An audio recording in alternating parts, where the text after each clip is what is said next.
Welcome to Marathonology. Marathonology is a program about facing the destructive patterns of our lives and finding the principles how to break those patterns. We are using the principles behind the 12 steps, which are primarily known from the AA environment. During the program of today, you are going to meet Vibeke Frederiksen, who is a psychologist and who has personal experience from this program. She will guide us and show us some of the general problems that we face as human beings, and also show us some of the exercises that we can use in working with our different issues and destructive patterns. I'm going to give you some introduction into the step of today and also show you some of the biblical principles behind it. And we have arrived at step number 4, and it goes like this.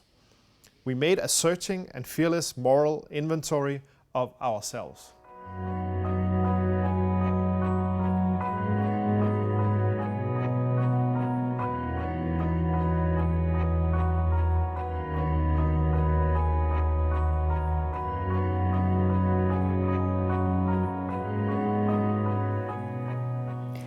In the fourth step, many of us are met with fear because of this fearless search we're supposed to make.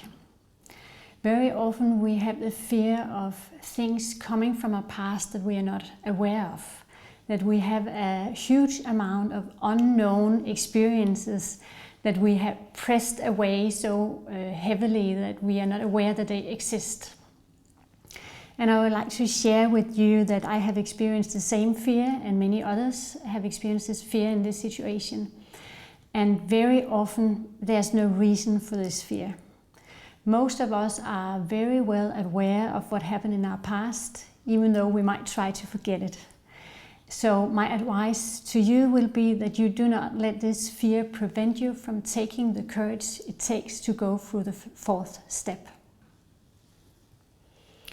Very often when we go through the fourth step, it activates lots of avoidance mechanisms in our lives. And avoidance mechanisms are actually quite good mechanisms in our life. They prevent us from facing the things in life that might be too difficult for us to handle and to face. And many of us have experiences in life that we have kind of pushed away to survive. So it might be a good mechanism. But as we go through the fourth step, it is not usual for us to start blaming other people or denying things that happened in our life that they doesn't exist or didn't really happen the way it did. The work we are into now is to try to look honestly on our lives, both the good things and the bad things, and not trying to prevent anything to pop up or be known. So this is a job, and try not to go into your avoidance mechanisms, even though it might be a great temptation. When we go through the fourth step, it's very important that we look on our own lives with mercy. And we can compare ourselves with this old silver can. It is nicely made, it is beautiful, it's a valuable material it's made of, but it's very dusty, and it doesn't really look as nice as it could. And it might cover up the value that it represents because it's so unclean at the moment. And that's the same way with us. We are valuable people. We are important to God, and His heart is filled with love for us. So the fourth step is not meant to be a process where we look at ourselves without mercy. Even though the fourth step might be a fearful process for most of us, it is also a process that might cause us a great relief.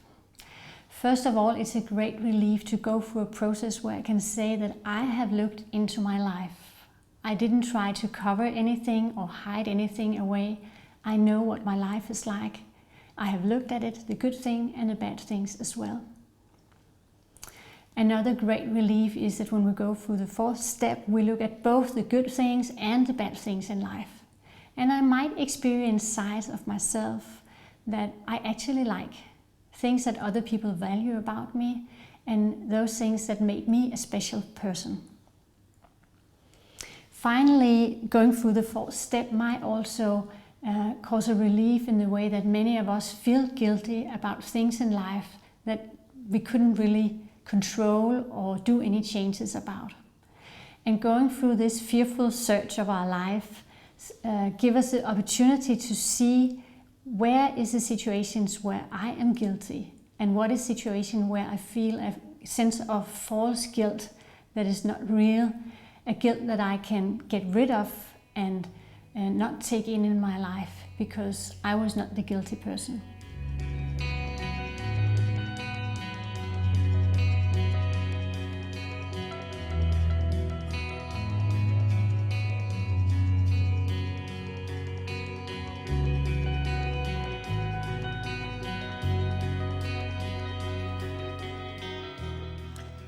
We have now reached to the fourth step of the pattern breaking process.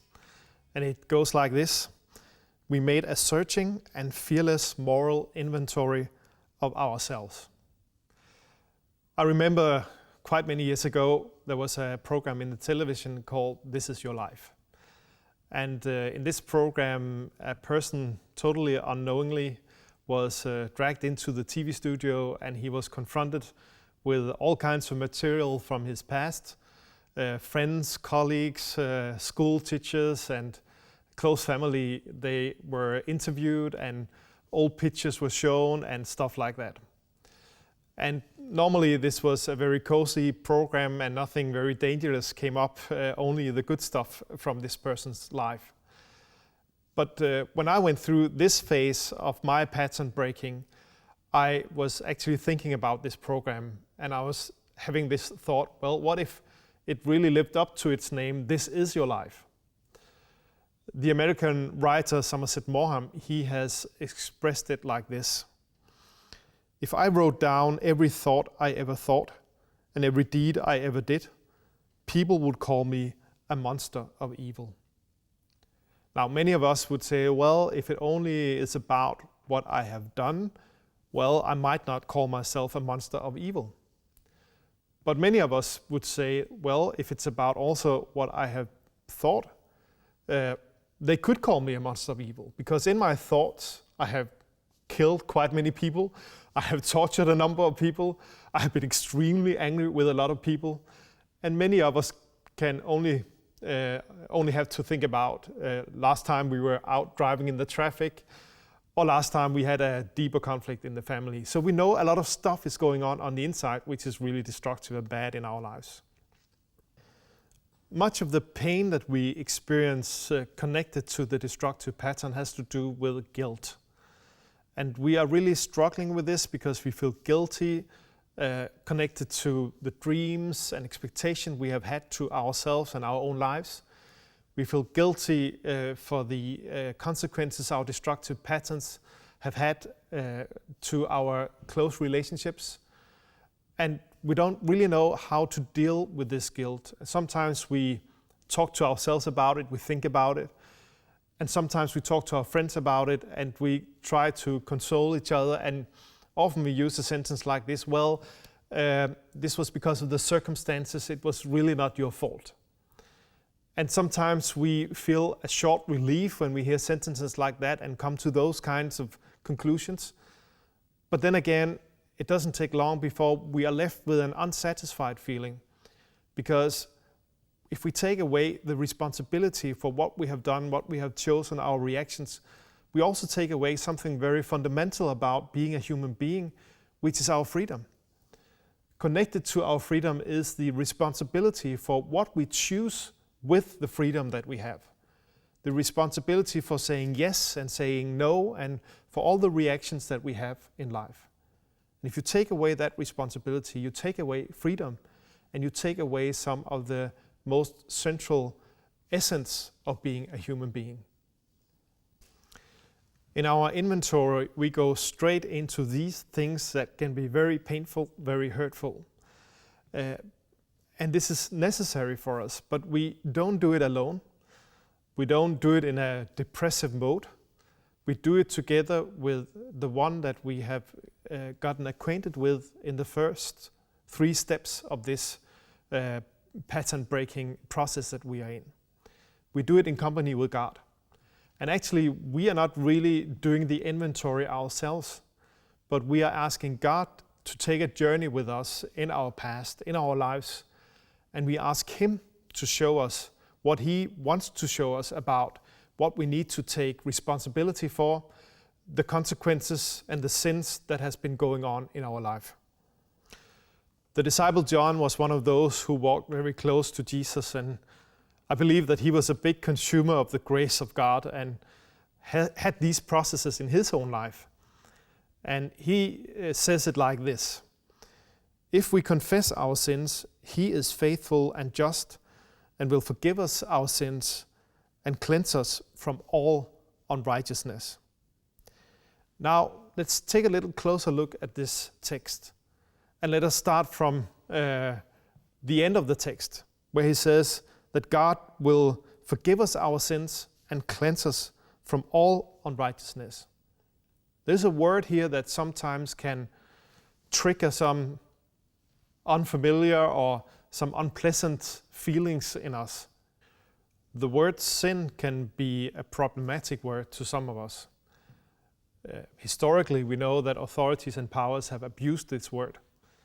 And some of us have even experienced it in our own lives, that some people have abused it when it comes to their way of treating us, and they have manipulated our lives in the concept of this word. So just from these experiences, it can be complicated for us to find out how do we really react to this word.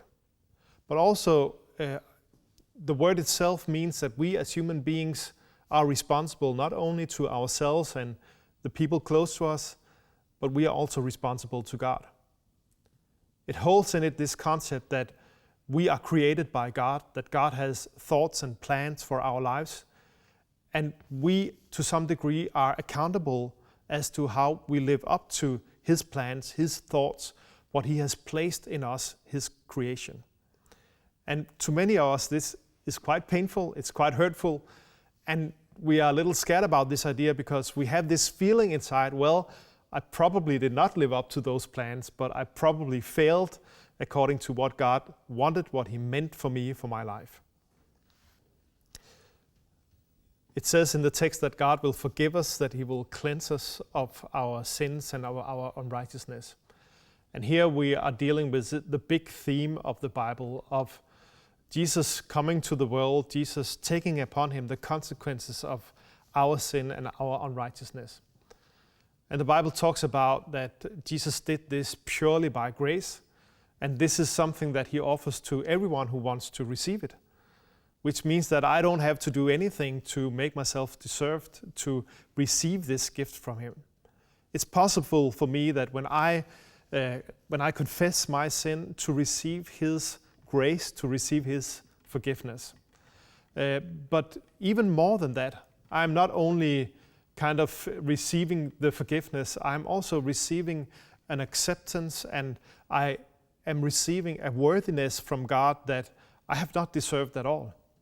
The Bible talks about Jesus as the righteous one, Jesus as the one who lived up to all the standards and all the expectations of God. And Jesus does not take this righteousness and keep it to Himself, but He actually offers it to everyone who wants to receive it. Which means that when God looks at the person who has received this righteousness of Jesus, He sees a person who has lived up to all the standards, all the expectation that He has to all human beings. This means that I, as a person, go free. It means that I, as a person, can enter into a fellowship with God where I do not have to fear His judgment, where I can relax and where I can be who I am, not because of anything I have done, but because of what Jesus have done. This is in very short was what John is talking about in this text. And everything comes out of confessing the sin. And then we can ask the question, why do we have to do this inventory? Well, to be able to confess, I need to know what to confess. And to get to know what I need to confess, I need to do the inventory. I need to see the facts about my life, to see the sin in my life as it is, to be able to know what do I need to confess, where do I need to invite the power of Jesus Christ, the righteousness of Jesus Christ, the forgiveness of Jesus Christ to enter into my life. That's why we do the inventory. Now, what kind of help do I need on this journey, inviting God to do this inventory in my life? Well, maybe first and foremost, I need a positive picture of who I am myself as a person. Maybe some of us have had a very low image of ourselves. We have seen ourselves as persons who have failed in many important ways of life. We need to see something else now. We need to do like King David did in Psalm 139, where he says, I am wonderfully made by God, which means that he saw himself in the light of the love of God, and that made a total difference in his life. To a degree, we need to be on our way in the same direction with our lives. We need to grasp a new picture of who we are, to see that we are really creations of God, and he really has some wonderful thoughts and plans connected to our lives. So we need that kind of renewed picture of ourselves. Now we also need a renewed picture of God. We need to see him not as a judge, to see him not as somebody who is very dissatisfied with my life, but to see him as someone who is eager to connect me to the fellowship with him, eager to see me live life fully to the full potential that I have as a human being. We need to see him as one who really loves us and wants the best for our lives. Now, with the aid of this renewed image of ourselves, with the aid of this renewed image of God, with a boldness, we can go into the inventory and see what we need to see, not with a depression, but with a hope of forgiveness, with a hope of being purified and cleansed by Jesus Christ.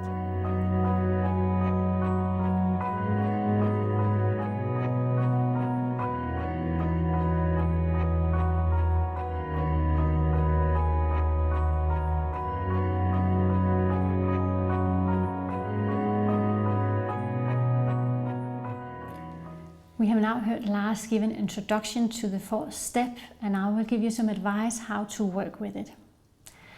The task in the fourth step is to make a list of what everything in your life you're reminded of in your search. We write the good things and we write the bad things.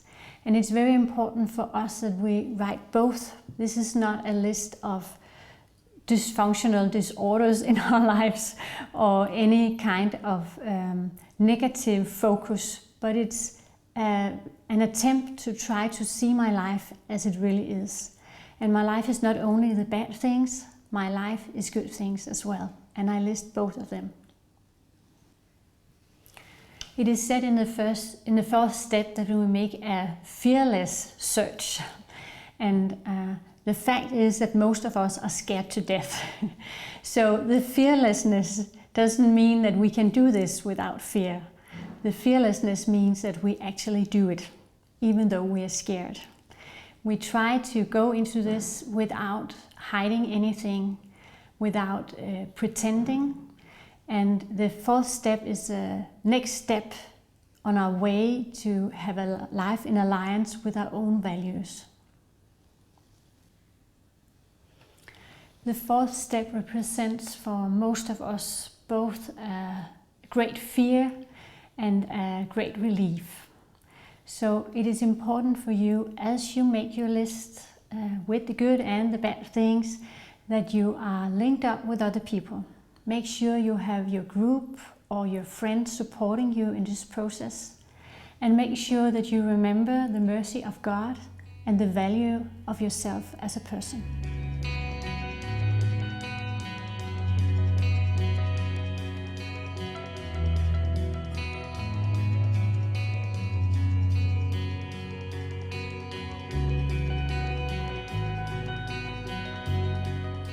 I hope this program was beneficial for you in your situation.